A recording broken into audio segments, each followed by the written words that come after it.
Thanks for having us. It's good to be here. My name is Nicky Fadley. I feel like I should both here we go. Let's do this. Does that work? That way I can kind of be on camera and speak to you directly. So my name is Nicky Fadley, and I'm the founder and executive director of Strength in Peers.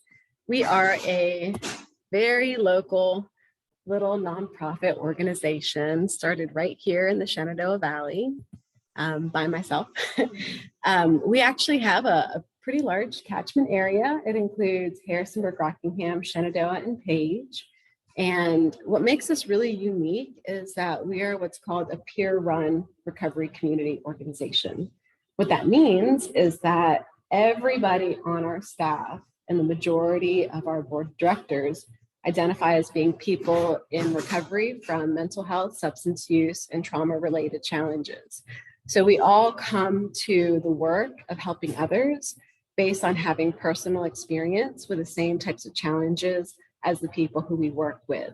And so we really try to ground everything we do, how we design our programs, how we operate based on our own personal lived experience with what works and what has worked for us. I really came to this from a background in public health policy. And I was working very hard to advocate for community health worker programs.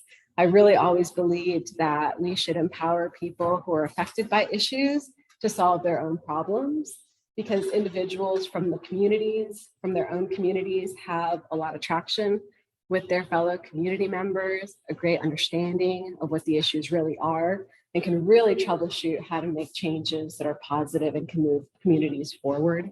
And so when I learned that there was a version of community health workers for the mental health and behavioral health field, it really struck me, because my whole background has been a struggle with depression and anxiety dating back to when I was 12, a variety of different kinds of childhood trauma, and a whole bunch of unhealthy coping skills and strategies that I had to really learn how to change and adapt to be able to manage my mental health challenges in ways that were positive and healthy. And so community health, the community health worker version for behavioral health is a peer recovery specialist. Somebody who comes from that same community, from that same lived experience, and receives training, significant training, in how to work with others, how to help others, how to use that personal experience and that personal story to encourage others to work forward towards their own recovery path. So our official mission, which we worked very hard on, is to offer hope, support, and advocacy for other people who are like us, seeking recovery, because for us, recovery is a lifelong journey. We didn't want to just be like another behavioral health organization in our community. We knew that there were a lot of other resources, and we wanted to fill gaps, right? Not just duplicate what was already available in communities. And what we found really through our own personal experience is that there are a lot of people that are falling through the gaps, right? A lot of people falling through the cracks. There are traditional treatment models, there are clinical treatment facilities, and those are not always the right answer to meet the needs of everybody, because everybody's needs are different, right? Everybody's recovery path is different. A lot of people have tried things that hasn't worked for them, and they're looking for something different. And so we designed our organization really to be an alternative, something different for people who were experiencing barriers or otherwise not really finding that the traditional treatment models and clinical models were a good fit for them. So we really focus on people who are facing, significant barriers. Some of our target populations include individuals who are homeless, individuals who have a history of incarceration and involvement with the criminal justice system, and people who are lower income, under-resourced, especially in rural communities. Individuals from those particular target populations, although there are additional target populations out there, in many instances, struggle with kind of revolving doors of, experiencing challenges, trying to find help. Sometimes that doesn't work out. or they're doing well, but then they slip and fall. There tends to be a lot of kind of doing well and then struggling again. And so finding some other ways to connect them back into society, into community, and help them grow so that they could be more successful over the long term. That's really what we're trying to do with our peer support model. We really also wanted to make sure that we were able to help individuals who struggled with either real or perceived stigma, especially individuals who are from the LGBTQ community or who are people of color, or for whatever reason, don't necessarily see someone like them when they enter another treatment provider. That could be a real struggle, or, the people who serve them may not kind of speak the same slang or have some of the same culture. If they don't see somebody understanding their worldview, that could be really difficult to form connection. That could be healing in a therapeutic relationship with another service provider. Do you have? No, it's screen share. I'm going to share it. Oh, sure. Okay, so let me stop. Yeah, stop the screen share. Keep doing what you're doing, what you project it on the screen. Okay. I'm going to project it to the people at home. Does that make sense? Yeah.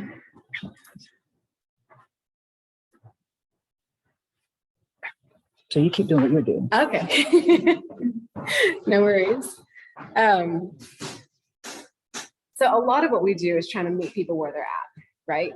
So it's not always that, most other treatment facilities and providers require somebody to schedule an appointment, to get to their facility, to show up on time, to make their appointments, to have a copay in hand. That's not always possible, especially for the types of populations that I just talked about, right? And so part of meeting people where they're at is recognizing that they face barriers to those types of things, of being able to go to people instead of them necessarily always coming to you. A lot of what we do is outreach, trying to find individuals who are struggling, who are marginalized, who are on the fringes, don't know where to go for help, and reaching out to them, making relationships with them to try to engage them and pull them into services. And it might not be that our services are the right fit for them, but we can always help connect people to something that is the right fit. We recruit providers from the communities that we serve in our New Market office at Shenandoah and Page. We really kind of try to focus on recruiting locally so that we have people who have a background in those rural communities to serve people who live in those rural communities. Oh, I'm sorry. You're the one who's controlling things. Or does this thing work? Maybe.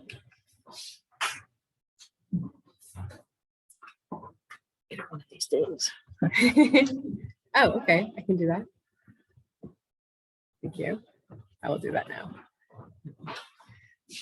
So really at the center of our organization is our Community Resource and Recovery Center. It is the heart of Strength in Peers. It is one way that we really do reach out to people, as well as create a walk-in open door program and service that anybody can come to, regardless of their background, their income, whether they have health insurance or anything like that.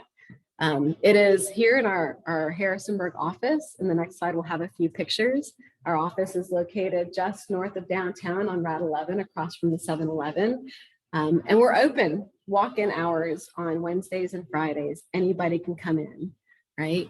It really is meant to be a hub of resources and information about services in our community. And it's not just, a place to grab some brochures. We actually have support available to provide people one-on-one help with understanding what their needs are, identifying resources that might fit their needs, not just making a referral saying, hey, you should go to this organization, but actually going the extra mile of helping them navigate how to enroll in those services. A lot of services in our community do have some challenges to getting enrolled.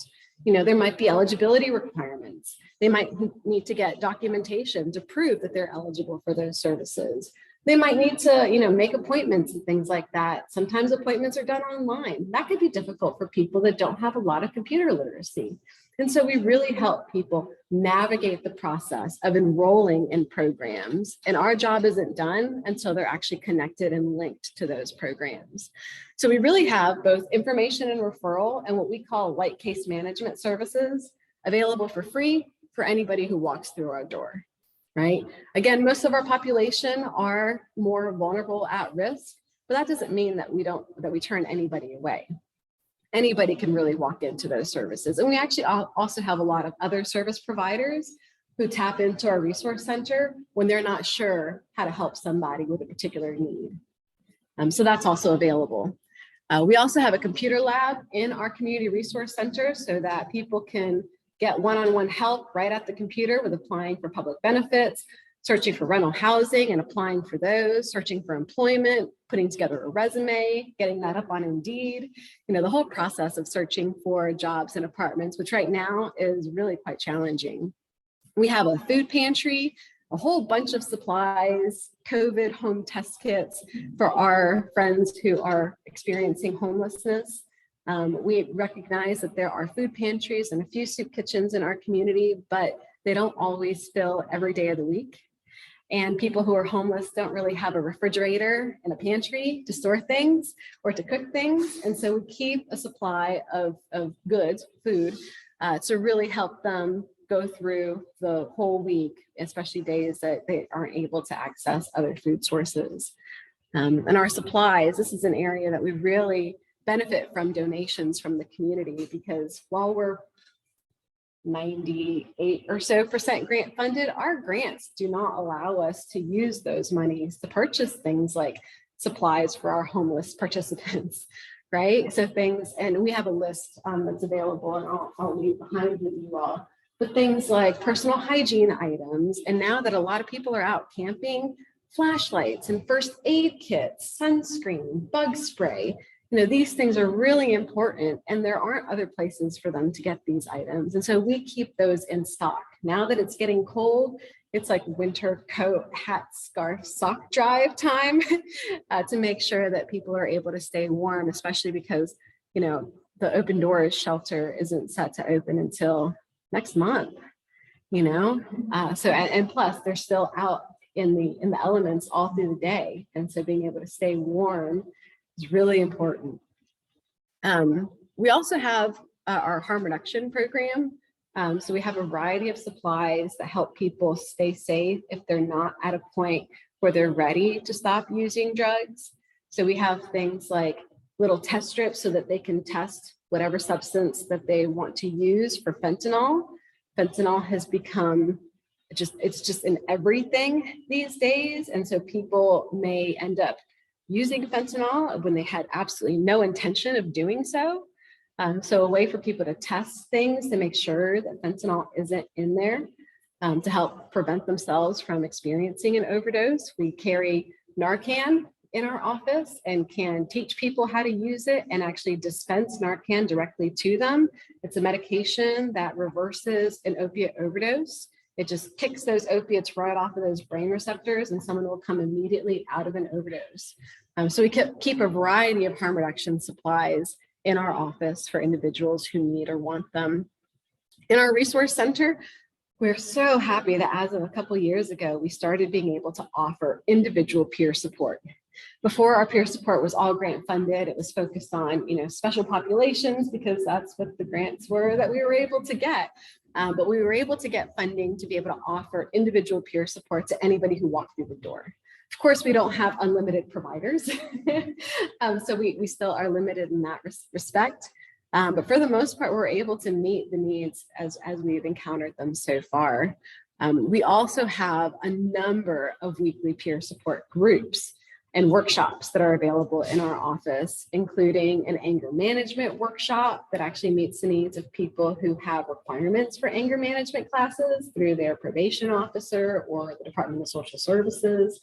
They often require anger management classes, so we have those provided by a certified anger management specialist who's also a peer recovery specialist. We have a variety of other workshops. One of my favorite is our women's empowerment group, since we've got a bunch of ladies in the audience today, and that's run by one of our program managers, and she goes through the history of the women's movement, through, understanding our bodies and feeling comfortable in our own skin, to understanding how trauma affects our bodies and how we hold that, within, and really just, different ways of using that history and that knowledge of science to empower us to feel strong in ourselves. We have, some recovery-oriented peer support groups. Smart Recovery is much more of a peer support group with some, some strategies for coping with substance use challenges, and then some that are just more open-ended, like developing a recovery plan. And we actually have a clinical group called our Dual Recovery Therapy Group that's run by a resident in counseling for us. So just a few pictures of our resource center. So that's our office in the center with the blue. So it's easy to spot if you're ever going up on 11 north of town. And it's just, I wanted to share some pictures to show how welcoming an environment is that we've tried to create. It's really meant for people to come in and just feel cozy and at home, and like a place where they want to stay and have a cup of coffee, grab a snack, and sit down with a group of others and talk about recovery. There at the bottom is our Director of Operations, Reagan. She's fabulous. In the back corner, Jenny Amison is our board chair.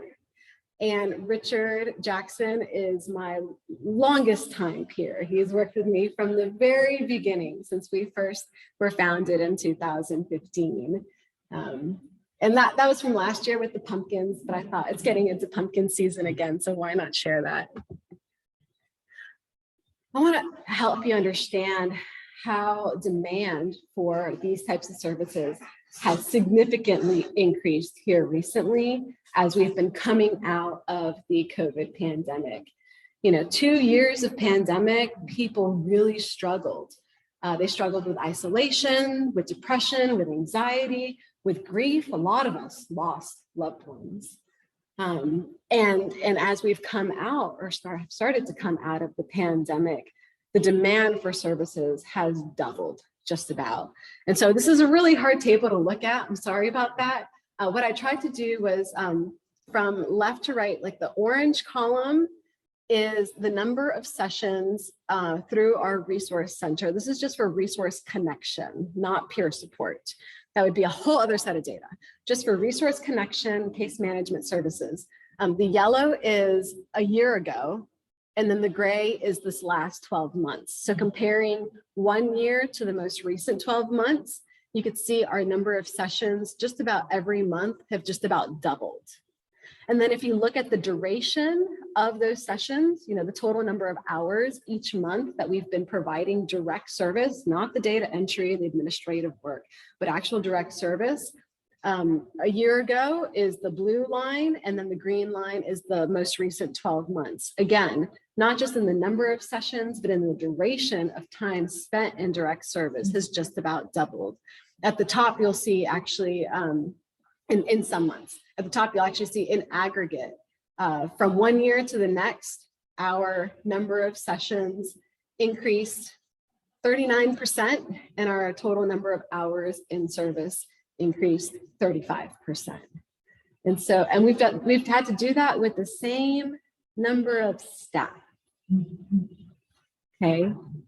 And so if you all know of any other folks who work in nonprofits and they're all like scrambling and seem really strung out and tired, it's because all of us are experiencing this surge in demand. I also wanted to share a little bit about what people are coming to us needing. And this is no surprise to anybody who stays on top of any kind of news, especially in this area. Housing is the biggest barrier, right? I mean, housing prices have skyrocketed. The amount of the number of units available, of rental units available, is tiny. And for people who really struggle, who have barriers to housing like poor credit, owing past landlords, a criminal history, You know, all of these types of things make it extremely difficult for them to find someone who's willing to rent to them. And that's not to say that they're not going to be a good tenant. It just means that they've had, some history in the past. And so we're always looking for second chance landlords, people who are willing to take another chance on somebody to help them be successful. Because when you think about these are the social determinants of health. How hard do you think it is to stay on top of your mental health, or to overcome addiction, or to manage your diabetes, or to eat healthy and exercise and live a healthy lifestyle? If you don't have housing, you don't have income, you can't afford your utilities, right? If you're on the streets, the only thing that you can really focus on is where you're going to sleep that night, how you're going to get a meal, not how to create wellness and thrive in your life, in your community. Yes. Just noticing that childcare is at 0% now, that's also a huge concern in the community. Yeah. How is that reflective of the people that are coming in to see you? Absolutely. And that really does speak to the fact that the majority of the people who come to Strengthen Peers in our resource center are individuals who are homeless and coming out of incarceration. And so by and large, the population of, the working families, the ALICE population, so to speak, the asset constrained and income limited, and I'm totally getting that acronym wrong, they don't often come to us for resource connection. I feel like a lot of those individuals have some ability to identify services in the community and refer themselves to them. We really focus on an outreach and engaging the really marginalized, who for the most part don't necessarily have kids that they need childcare for. A lot of our family, or a lot of our parents are working to get back custody of their children. But yes, childcare in general is a really big need, and something that is a crisis, not just in our community, but across the country. So for the kind of very vulnerable population that we serve, the biggest needs are housing, utilities. That's really high because we've had funding from the city and the county for financial assistance to help people with utilities during the pandemic. And so that's why that number has been a little bit high for us when it wasn't in the past. It's because of specific funding we had to support those. I mentioned a little bit about harm reduction, but I wanted to give you a better idea of what we're talking about, because it's a concept in the recovery movement that is, it's just kind of gaining in traction. It's not new, but it's gaining in traction, and more people from public health and policy are starting to understand that harm reduction is really important and really beneficial, right? So the whole premise behind harm reduction is that some individuals aren't ready or able to stop using drugs. But that doesn't mean that they're just lost, that we have no way to help them, right? That doesn't mean that they're not valuable and worthy of love and care. Because people who struggle with addiction are still our brothers and sisters and sons and daughters and moms, right? And so how can we still help and support them and show them love, despite the fact that they're still struggling and not ready to give up using whatever substance that they're using, for the most part, to cover up the trauma and the grief and the hurt that they have inside. So we start from a public health perspective of using drugs, especially IV drugs, has a history of spreading infectious diseases like HIV, hepatitis C.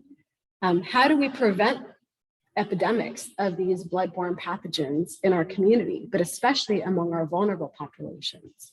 And so we do things like provide people sterile needles. And there's some controversy to that. Some people say it's enabling individuals to use drugs.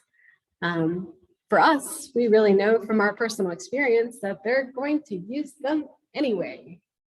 And it's just a difference between using them more safely or not, right?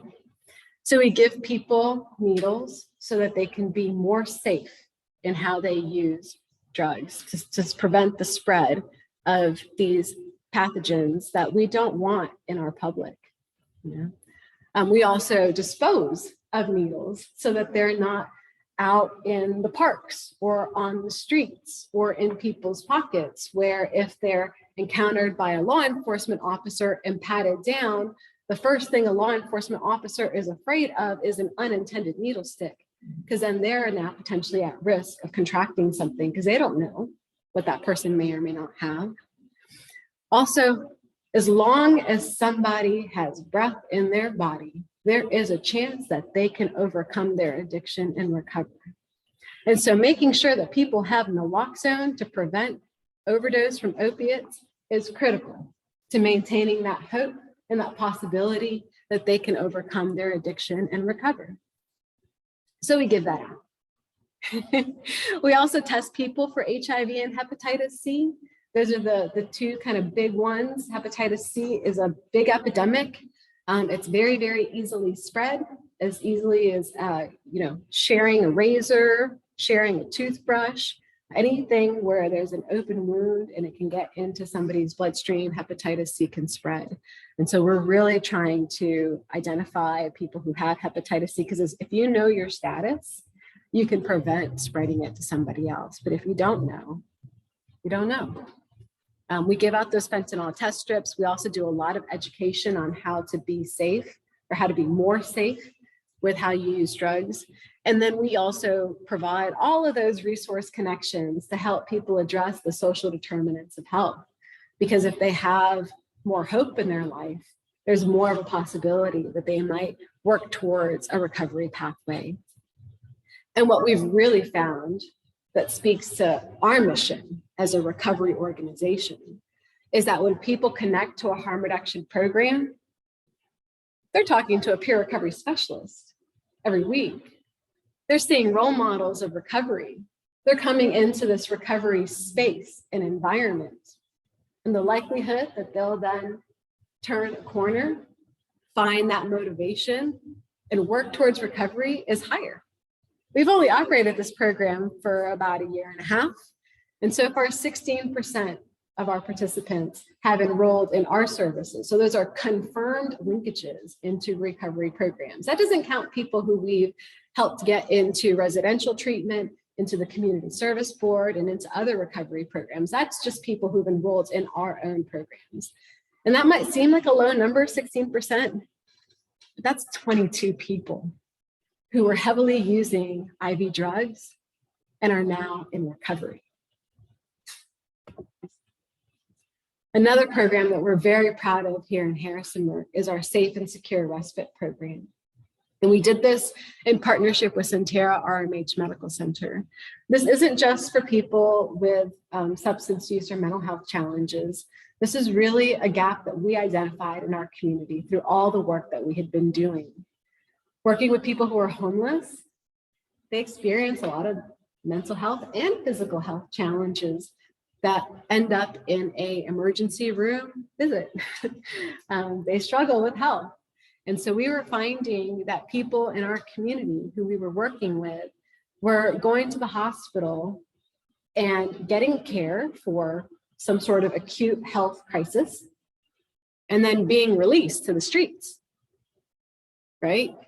With crutches and nowhere to go, or in a wheelchair and nowhere to sleep, or no way to following a suicide attempt, and now they have no safe place to be. So we approached the hospital, and together we've developed this program to provide people following an inpatient hospitalization. So no small thing, it's got to be something significant enough to result in an admission into the hospital. We're able to bring them into this program where we provide them up to 4 weeks of a hotel stay, and we pair that up with peer support and all that help connecting to resources. So somebody who's going to help with those emotional in psychological pain and challenges, as well as help them identify resources in the community to help change their situation. And not everybody, takes advantage of all of that. Not everybody's ready. But at the very bare minimum, they're able to recover from that acute crisis health situation that landed them in the hospital. And our goal is to transition that program into a 24/7 staffed house. It's in the works. I have no time limit, but I'm hopeful in the next year or so that we'll move from having people going to a hotel to actually going to a house that's staffed, where we can really monitor people for we had one person, for example, who was hospitalized for just excruciating sores on his feet. When you are walking all day in the weather, you get a lot of rubbing, a lot of foot sores. He almost lost his feet. While he was in our program, he developed pancreatitis, totally unrelated, right? But if somebody hadn't been checking in on him on a regular basis, he could have died. But somebody checked in and not encouraged him, said, we are going back to the hospital where, his life was saved. That was a near miss. Having people in a staffed house would prevent those types of near misses from happening, where we could actually monitor people much more closely. Just to give you an idea of our first year was very small. We had 18 total participants. We had $40,000 in grant funds from Centera and the RMH Foundation. We saw a 54% decrease in hospital visits. The cost per visit dropped 46%, and the profit per dollar of reimbursement increased by 38%. So that $40,000 investment resulted in over $100,000 cost savings for the hospital. And just the better reimbursement, outpatient services, getting the care that you're supposed to, get reimbursed at a higher rate than emergency room services. They get very little profit on an emergency room visit. And so through helping people engage in appropriate medical care, they were able to realize real cost savings with that investment. And among those 18 participants, 6 months after they graduated or were discharged from our program, we only had 3 hospital readmissions. One of those was the pancreatitis, so I don't know if that counts. What we are the most proud of, though, what really speaks to getting people into recovery and following a recovery pathway, is our integrated recovery programs. And this really comes from a lot of our personal experience with what works and what's really helpful for somebody. And it's a lot of it is because it's flexible. It's not a prescribed program. It's having services that are strength and peer services and some other clinical services that are integrated and working in tandem so that people can choose from a menu of services to find the right mix of support to meet their recovery pathway. So we really like to say that this is designed by peers for peers, right? How many other service providers can say that? That's truly what this is. And we really work towards, each person's unique journey and providing them a mix of services that they choose to meet their own needs. So our mix of services includes, of course, peer recovery support. Our peers are fabulous. They don't just sit in an office and wait for people to come to them.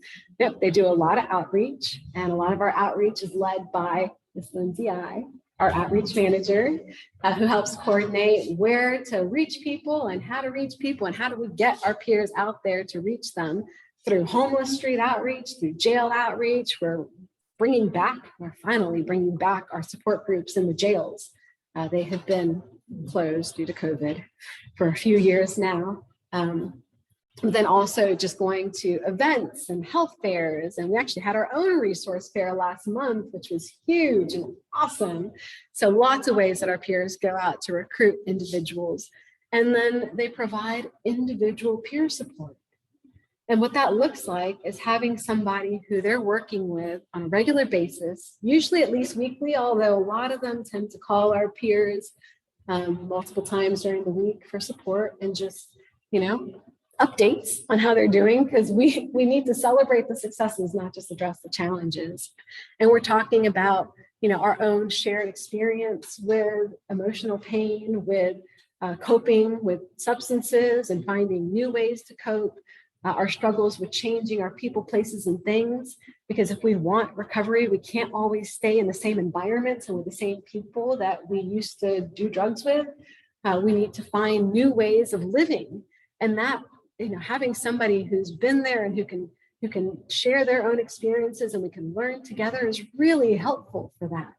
Our peers also help them connect to resources and understand all of the things that are available in our community, how all the housing programs work, what employers are hiring, how the transportation system works. We know the bus system, but what's really the most important service is really having somebody who understands what it's like and what it feels like, and who's really helping you motivate and stay motivated and move forward. We have case managers on our team too. Those are peers, but they really focus on helping people, looking at what needs that they have and really kind of putting together a plan. We call it a case plan or an action plan of, if you want to achieve these goals in your life. And for a lot of people, we don't always think about, like, here's our big problem or big challenge. How do we break that down into some specific goals and objectives and put a timeline to that? I mean, how many of us do that in our lives?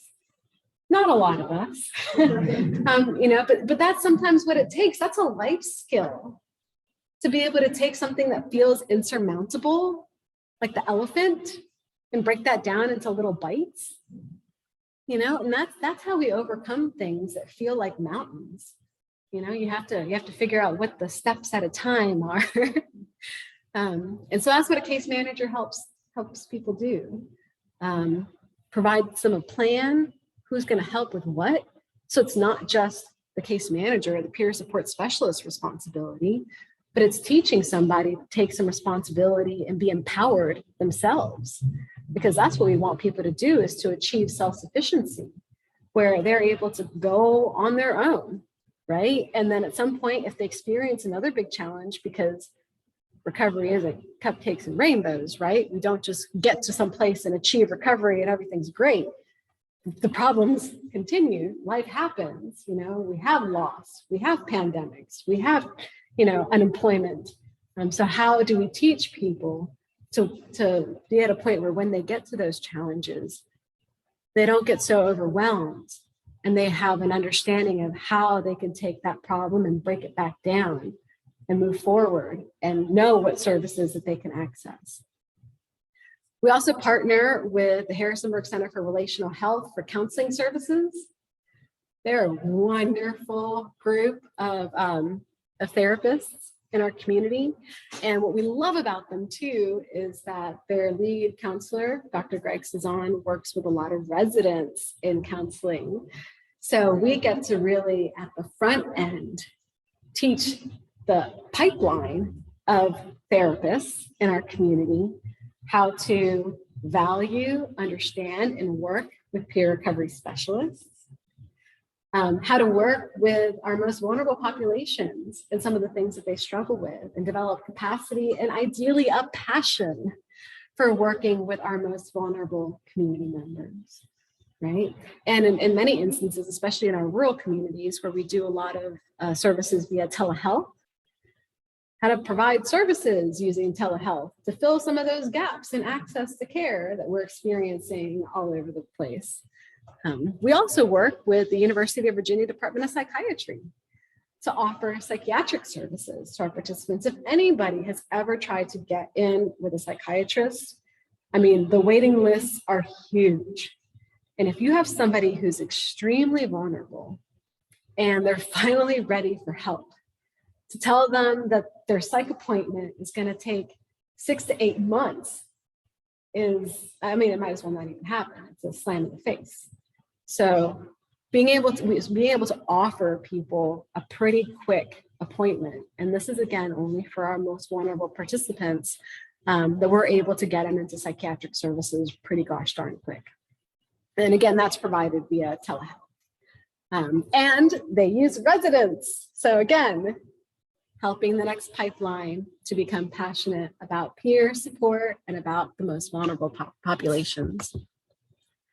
So just to give you an idea of what we're achieving, well, first, our participants. And I just pulled numbers from our Harrisonburg Rockingham participants. We have an integrated recovery program out of our Newmarket office, also serving Shenandoah and Page counties. The programs have the same mix of services, but what they look like is a little different. You know, in Harrisonburg, we're small and people can come to us in a lot of instances. In our Newmarket office, we always go to them. It makes no sense to drive all the way out to, you know, some holler in Page County and bring somebody back to the office for a session and then drive them back. So it looks a lot different. It's much more mobile and out in the community. So here for our Harrisonburg Rockingham program, since this particular iteration of this program started in 2019, we've had 141 participants, so pretty significant number of people. Average age is like about 40 years old. So, you know, we're talking about people my age. But we do have a small proportion, about, you know, 20%, 1 in 5 who are younger, who are under age 30. A slightly larger male than female population. We do actively try to recruit people from the LGBTQ plus population. And so, you know, 1% transgender, predominantly white population, although we do have disproportionately high numbers of individuals in our programs who are African-American, and that really resembles, you know, the disproportionate number of people who are African-American who are experiencing homelessness, who experience incarceration and justice involvement, et cetera. A population that has a pretty low education, you know, not a lot of education past high school, you know. So we're talking about people who've grown up with not a lot of opportunity in their lives. Employment, a lot of people who are unemployed and looking, you know, who are disabled or employed. So we're not talking about people who, you know, are unemployed and just don't care. People who really want to be employed, to have gainful income. A lot of people enroll right out of incarceration. A lot of people enroll who are satisfying probation or really probation requirements. So they're looking for help to not return into that criminal justice system. A lot of our folks are homeless or doubled up in some sort of unstable housing. Not many of our participants are in nice, comfortable, stable homes. Does that mean that 9% are, only 9% are in stable housing? Mm-hmm. Yeah. We're talking about a population who has, by and large, experienced a lot of trauma in their lives. You know, from our personal experience, when we talk around the office, and yes, all of us have some combination of mental health and substance use history, but I think almost all of us, that was rooted in trauma, you know, and that's what we find among our participants as well. You know, a lot of what we do, a lot of what we experience is masking the pain of those traumas. Our people who come into our programs, about 41% have mental health symptoms that are considerable or extreme. And most of those are in the areas of depression, anxiety, and brain function. A lot of people with traumatic brain injury and things like that. As far as drug use, about a third struggle with alcohol, about a third struggle with illicit drugs, and a small population of our participants struggles with IV drug use in particular. So that's people coming into our program. What's most exciting is what happens when people go through our program, right? So we try to look at data at intake and then compare that to the 6-month mark. Because some people stay in our program for 6 months, some for 12 months, some for longer, and that's fine too. But just to be able to compare apples to apples, we really look at that 6 month from enrollment for outcome data. And so among our participants at 6 months in our program, we see a 17% increase in them indicating that their health status is good, very good, or excellent versus fair or poor. A 21% increase in the number who, decrease in the number who were extremely or considerably bothered by mental health symptoms. And you saw in the last slide that about 40% came into our program feeling like their symptoms were extremely or considerably difficult. And we see a decrease in that. 19% decrease in the number who use alcohol at all, and 24% decrease in the number who use alcohol to intoxication. Again, that's that harm reduction approach. If you're using alcohol, but you're getting drunk every night, and now maybe you have like a beer once in a while, that's a win, right? That's harm reduction. That's somebody who's going from not being able to necessarily manage their life, employment, relationships with family and friends, to someone who's able to have a life. 25% decrease in the number who use illicit drugs, 44% decrease in the number who use intravenous drugs. If someone goes from using methamphetamines intravenously to smoking methamphetamine, that's a big win, right? The level of risk and harm to the body from IV use compared to other methods of use is significant, right? 28% increase in the number who are employed or in school. We love when people also go into like vocational education and training. You know, it's not just about getting a job, but getting into a career path. That's exciting for us. And a 46% increase in the number of participants who are housed. That doesn't necessarily mean that they have their own rental housing, but being able to connect people with family who will take them in or friends. The win there is that they rebuilt some bridges and further develop their social support network so that they have people that they can count on and rely on, especially to the point where they've taken them in. I mean, that's community. So we're asking for help from our community to support recovery. At the heart of helping in this movement is to stop the stigma. That's what keeps a lot of people from getting help. They're just afraid of being judged. You know, that right there will keep a lot of people from moving forward. So talk openly, without judgment, about issues of substance use and mental health and trauma. Spread the message that everyone can recover.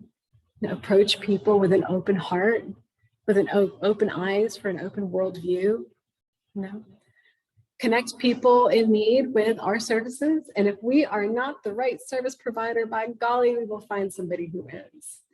We know that we are not the answer to everyone's path, and we will help them find the best fit if we can. One way to help people connect to our services is we do a lot of social media. Lindsay does a lot of our social media. So share our posts, you know, help us reach people. We are pretty new. I mean, 7 years doesn't feel like it's new, but still in the world of nonprofit, we're still fairly young. And so we're just trying to get the word out that we're out there, that we have these services available, that they're here to benefit people. And so help us spread the word to those who you know in your communities that are falling through the cracks. We have resource guides. I'm leaving all these materials for you all. Our Community Resource Center puts out a very regularly updated community resource guide. It really is geared towards individuals who are homeless. I mean, a lot of the resources that we list here, because it printed wrong. It's supposed to print, you know, back one page back and forth.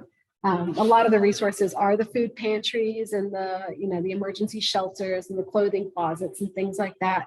We really try to gear the resource guide to those populations because we couldn't fit everything otherwise on one page. So share resource guides, have them available. Make sure that people know that there's places that they can go to for help, because a lot of people don't even think that help is available. especially that help is available outside of the government systems, right? A lot of people know about the Department of Social Services and the Health Department and the Community Services Boards. And they think, I don't, that's not for me. I don't want to get involved in the government system. What if they, find out what I'm doing and now law enforcement knows, or Child Protective Services knows, because that put me at risk. I'm not sure. And so there's a lot of other service providers out there from the nonprofit community that might be options for people. And then, of course, as I showed, the significant increase in demand for our services that we are meeting with the same level of staffing. If there's any way that folks can support our organization and our other organizations like us, we have a lot of amazing nonprofits in this community. We are truly blessed in that regard. We could all use monetary donations. Again, our grants are limited in what we can use money for. I have some grants that don't even let me use funding for the rent or the lights. So we can fund personnel, but I can't pay for their desk or their internet connection. But definitely things, a lot of the monetary donations we receive, we use directly for participants. For things like helping them get their vital records and pay for IDs so that they can get a job or they can apply for housing. And while, we may be able to go to, say, People Helping People and have them pay the $30 vital record fee, it takes my staff 3 times as long to make that connection versus just us reaching into our pockets to pay for that vital record fee ourselves. And so that's really important. To get people things like shoes and underwear. Thrift stores are wonderful. Mercy House always gives our participants free clothes, but you can't get shoes and you can't get underwear. And so those are things that we help people with directly.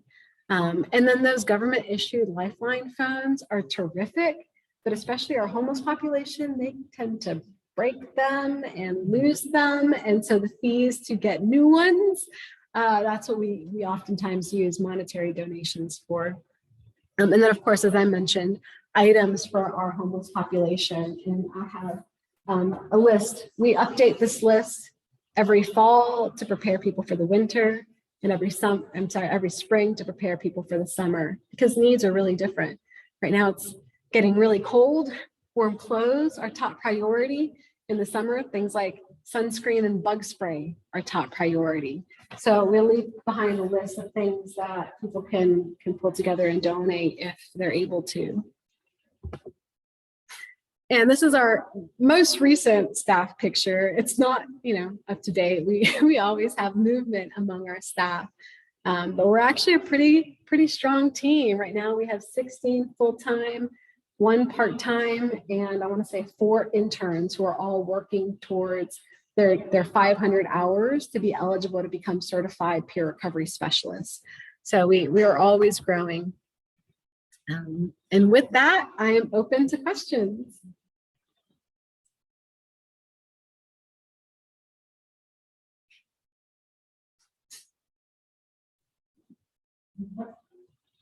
Or feedback. This has been wonderful. Very informative. Yeah. Great. Do you all experience people within your congregation who are kind of struggling at the margins with low income or housing challenges or things like that? A bit. Yeah. We also have a closed closet here, and so we do through that encounter more of the population we're probably working with. And we have the resource guides to give out. Oh, perfect. Yes. Yeah. So the resource guides. I also have some other things that I'm leaving behind with you all that perhaps through your closed closet, or you can post them up, or you never know who within your congregation might be struggling and not feel comfortable talking about it.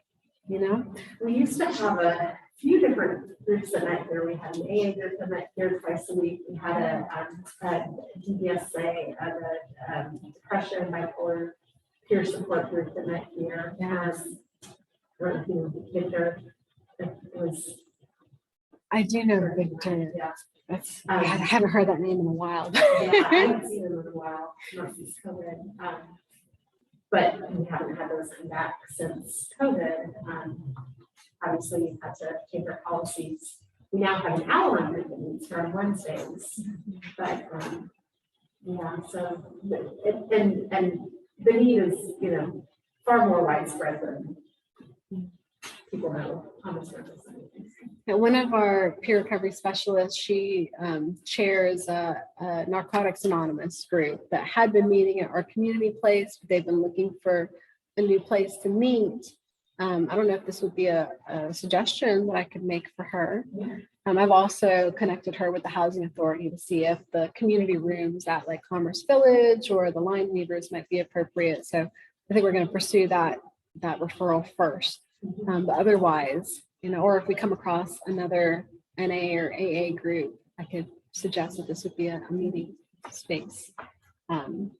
This is a list of our support groups and our walk-in hours for our community resource center. Also lists our walk-in hours for the rapid HIV and hepatitis C testing. These were just updated in September. We're going to stick to the schedule for a while. Every once in a while, we change things up. If, say, a group wasn't getting a lot of attendance, we want to change the group. So I'll leave these here. I'll also leave just our organizational brochure. It really just kind of covers an overview of what our organization provides, you know, not the specific programs necessarily, but just who's an appropriate person to come into Strengthen Peers for help. Really, the answer is anybody, you know, anybody who's looking for information and referral or case management or emotional support for a mental health substance use challenge would be someone who I would refer to Strengthen Peers, if anything, to engage in a support group or just talk to a peer specialist a couple times, you know, or get a referral to another service. So I have some just brochures to leave behind. And then finally, a particular effort that we've been engaged in, just because COVID has just racked people emotionally, and a lot of people have turned to things to cope that they may want to develop new strategies for. Just to let people know that we're listening and we care. We know that this is pervasive, and a lot of it is connected to this pandemic. That, you know, we have a specific effort to help people who have struggled through this pandemic. It's called our Coping During COVID Recovery Services. And again, it's everything we do, but just packaged in a way that's, you know, for people who may not necessarily identify as having like mental health challenges or having substance use challenges.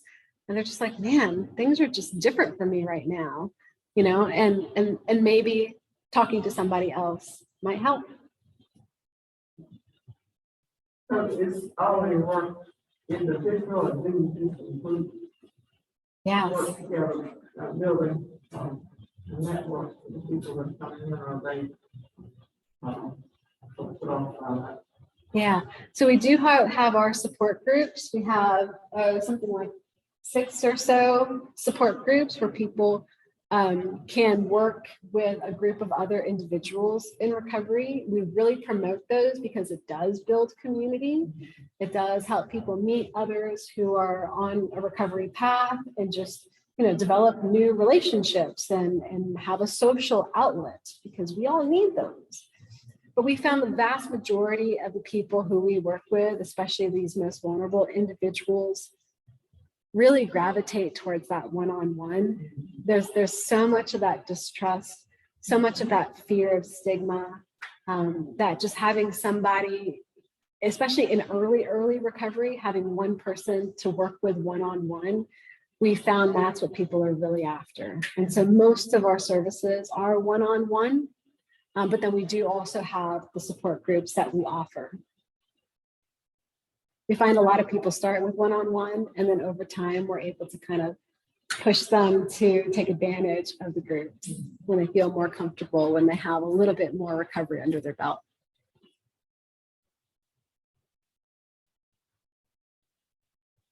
What's the, what do you do to support the staff? Yes. Kind of situation. Wonderful question. We, because we are peers ourselves, have been very intentional in developing a culture and policies that do as much as we've been able to figure out of how to help one another out because the work that we do is hard. You know, we hear a lot of hard stories. Sometimes it's hard not to internalize those stories. One thing that is very much at the crux of peer support is a concept that we call the dignity of risk. And it's that everybody, the dignity of risk, giving people the dignity of risk.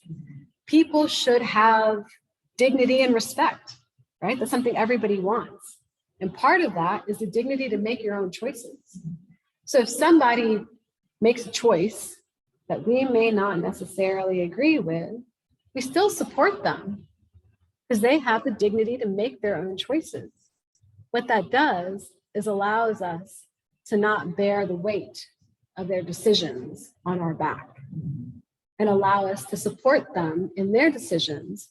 Because at the end of the day, we're working with a lot of people who've never had the opportunity to make decisions in their lives, right?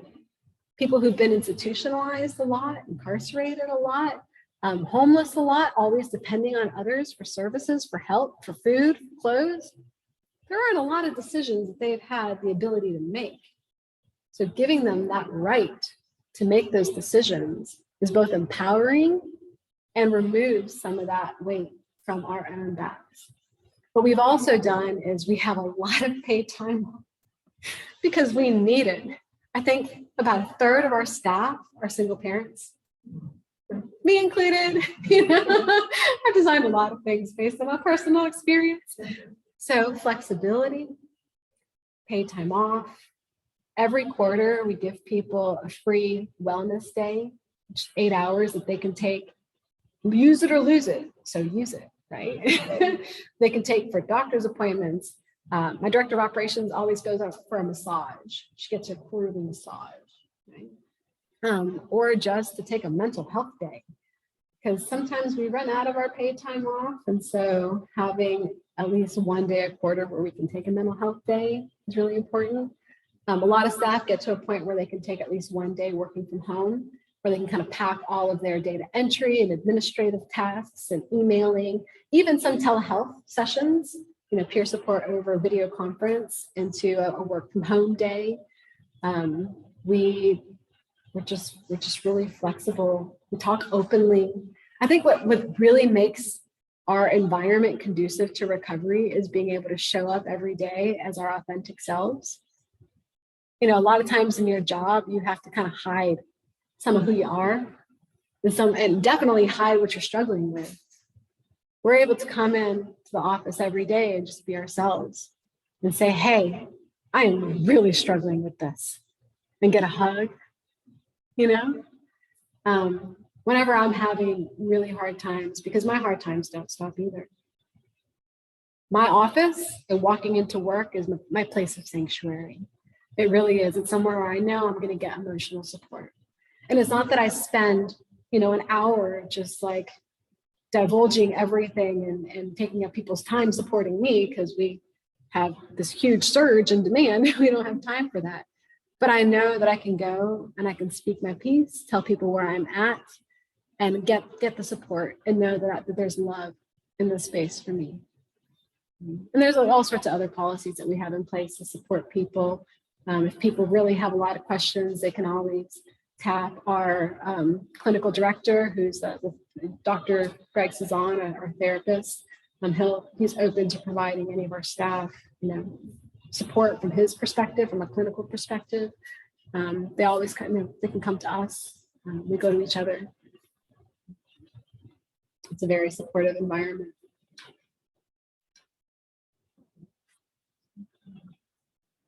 Thank you so much for the time and presentations. Really great. Absolutely. It's been our pleasure.